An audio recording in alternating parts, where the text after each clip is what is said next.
విజ్ఞాన శాస్త్రాలన్నిటికీ రాణి లాంటిది గణితం అని నిర్వచించింది ఎవరంటే C F Gauss, Carl Friedrich Gauss. అమూర్త భావనల శాస్త్రం అనేది ఏంటంటాం గణిత శాస్త్రం. మొట్టమొదటి మహిళా గణిత శాస్త్రవేత్త ఎవరు అంటే ఐపాటీమా. గణితాన్ని భాగాల కంటే మొత్తంగా చదవటం మేలు అని అన్నది ఎవరు అంటే గెస్టాల్ట్ వాదులు. మ్యాథమెటిక్స్ అనగా సూక్ష్మ పద్ధతులను నేర్చుకునే కళ.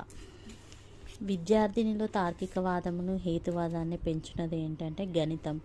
తెలిసిన విషయాల నుండి తెలియని విషయాలను ఆలోచించే పద్ధతిని అగమన వివేచనం అని అంటారు. తార్కికవాదాన్ని ప్రతిపాదించిన వారు ఎవరు? Russell and white head. ప్రయోగానికి సంబంధం లేని గణిత విభాగం ఏంటిది? శుద్ధ గణితం. అమూర్త భావన కలిగి ఉండి వివేచన కలిగిన గణిత విభాగం శుద్ధ గణితం. గణిత శాస్త్రానికి మూలమైనది సాంప్రదాయక వాదం.